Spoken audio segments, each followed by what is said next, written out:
महाराज, हमारे बच्चे भूख से तड़प रहे हैं। रोते बिलखते गांव वाले दरबार में घुटनों पर गिर पड़े।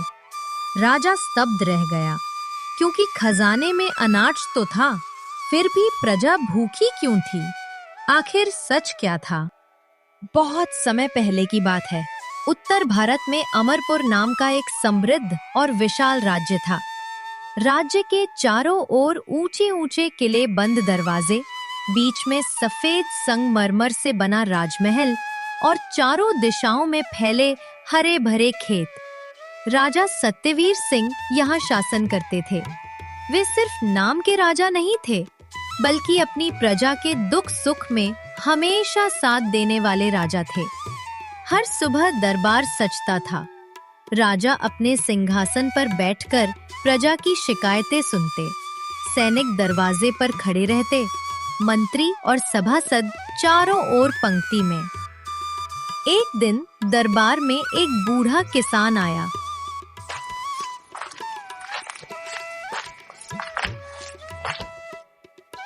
महाराज, हमारे गांव में पानी की कमी हो रही है। कुएं सूखने लगे हैं। काका, चिंता मत करो, आज से ही तालाब खुदवाने का आदेश दूंगा। तुम्हारे खेतों में पानी पहुंचेगा। किसान भावुक होकर बोला, महाराज, आप सच में धरती पर भगवान जैसे हो।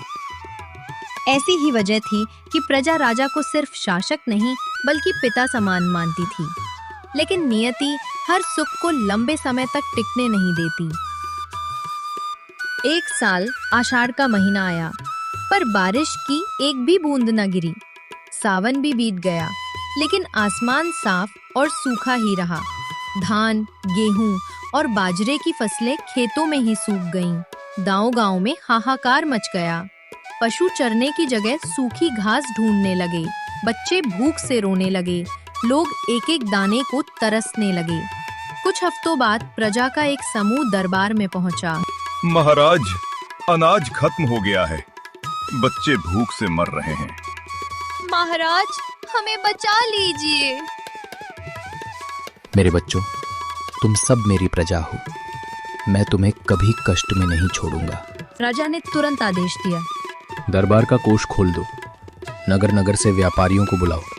अनाज खरीदकर हर गांव में बांटा जाएगा। सब लोग राजा की जय जयकार करने लगे, लेकिन उन्हें क्या पता था कि इस आदेश का फायदा कोई और उठाने वाला है। राजा का मुख्यमंत्री था विजयराज। वो बहुत चालाक और लालची व्यक्ति था। राजा की नजर में वो ईमानदार दिखता, पर भीतर ही भीतर राज्य के खजाने पर नजर गड़ाए बैठा था।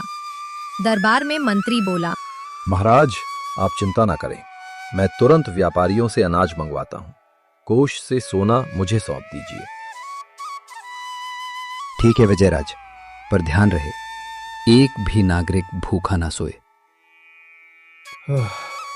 जैसा आप चाहें महाराज। लेकिन बाहर निकलते ही मंत्री का चेहरा बदल गया। मंत्री नहीं, राजा तो बड़ा भोला है, सारे सोने चांदी का सौदा मुझ पर छोड़ दिया। अब मैं इस मौके पर अपनी तिजोरी भरूंगा। मंत्री ने व्यापारियों से खूब अनाज खरीदा, लेकिन उसका आधा हिस्सा अपने गुप्त गोदाम में छिपा लिया। बाकी का थोड़ा सा हिस्सा राजमहल भिजवा दिया और जाकर राजा से कहा, महाराज, अनाज बहुत कम मिला।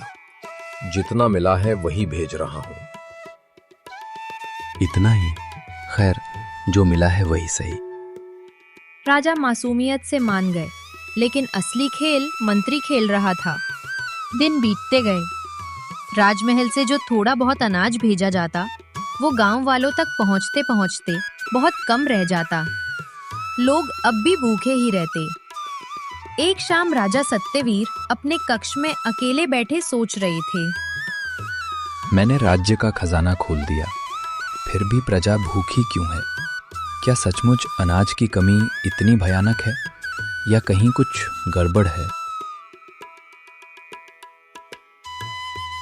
उसी समय रानी पद्मावती अंदर आईं। महाराज, आप इतने उदास क्यों हैं?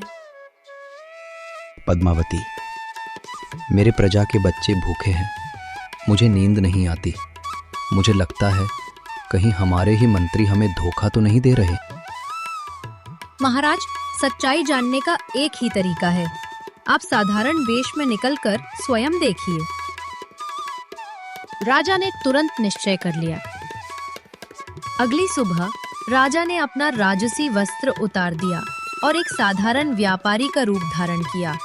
धोती कुर्ता पहनकर, कंधे पर झोला टांगकर, एक साधारण घोड़े पर सवार होकर वह नगर और गांव की ओर निकल पड़े। बाजार में जाकर उन्होंने देखा कि कुछ अमीर व्यापारी अपने गोदाम में बोरी बोरी अनाज भरकर रखे हैं। वहां गरीब लोग खड़े होकर दाने दाने के लिए मोल भाव कर रहे थे। राजा: भाई, जब सब कहते हैं कि अकाल है, तो तुम्हारे पास इतना अनाज कैसे? व्यापारी: अरे, अकाल तो है, पर मंत्री विजयराज ने हमसे सारा माल खरीदा, फिर ऊंचे दाम पर बेचने की इजाजत भी उसी ने दी। और सुनो, उसका आधा अनाज तो उसने अपने गोदाम में छिपा रखा है। हम तो बस फायदा उठा रहे हैं। ये सुनकर राजा के पैरों तले जमीन खिसक गई। राजा मन ही मन: तो ये सारा षड्यंत्र मंत्री का है। अगले दिन दरबार लगा। राजा अपने सिंहासन पर बैठे और मंत्री विजयराज सामने खड़ा था। विजयराज, बताओ, प्रजा क्यों भूखी है? अनाज कहाँ है? महाराज, मैंने तो अपनी पूरी कोशिश की है, पर अनाज सचमुच बहुत कम है। क्या तुम सच कह रहे हो? हाँ महाराज, मैं कसम खाता हूँ। राजा ने तुरंत सैनिकों को आदेश दिया। जाओ, मंत्री के घर और गोदाम की तलाशी लो। जो कुछ भी मिले यहाँ लाओ। सैनिक दौड़े और थोड़ी देर में वापस आए। महाराज, हमें मंत्री के गोदाम से सैकड़ों बोरी अनाज मिला है। पूरा दरबार स्तब्ध रह गया। लोग आपस में कहने लगे, अरे, भूखों मरती प्रजा का अनाज मंत्री ने छिपा लिया था। धोखेबाज, गद्दार। राजा का चेहरा क्रोध से लाल हो गया। राजा: विजयराज, तुमने प्रजा के पेट से निवाला छीनकर अपने खजाने भरे। ये अपराध क्षम्य नहीं है। मंत्री घुटनों पर गिर पड़ा। महाराज, मुझसे गलती हो गई, दया कीजिए। न्याय की गद्दी पर बैठा राजा दया कर सकता है, पर विश्वासघात करने वाले को सजा देना ही न्याय है। राजा ने आदेश दिया कि मंत्री को कारागार में डाल दिया जाए। मंत्री की चाल पकड़े जाने के बाद राजा ने तुरंत नई व्यवस्था की।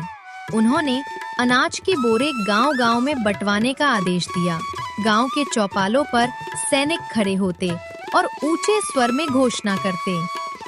महाराज सत्यवीर सिंह का आदेश है, हर परिवार को मुफ्त अनाज मिलेगा।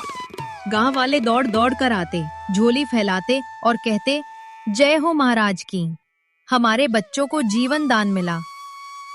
कुछ ही दिनों में भूख से तड़पती प्रजा फिर से मुस्कुराने लगी। राजा ने साथ ही नए तालाब और नहरें खुदवाने का काम भी शुरू कर दिया, ताकि आने वाले सालों में अकाल से बचा जा सके। दरबार में राजा ने सबके सामने कहा, सुन लो मेरे प्यारे प्रजाजन, राजा की असली ताकत उसकी सेना या खजाना नहीं होता। उसकी असली ताकत है उसकी प्रजा का विश्वास। यदि प्रजा भूखी प्यासी रहेगी तो राज्य कभी सुखी नहीं हो सकता। और जो मंत्री या शासक अपने प्रजा का शोषण करता है, उसका अंत कारागार में ही होता है। तो दोस्तों, कैसी लगी ये लंबी कहानी? इससे हमें ये सीख मिलती है कि प्रजा का सुख ही राजा का सच्चा सुख है। मिलते हैं अगली कहानी में एक और नई सीख के साथ।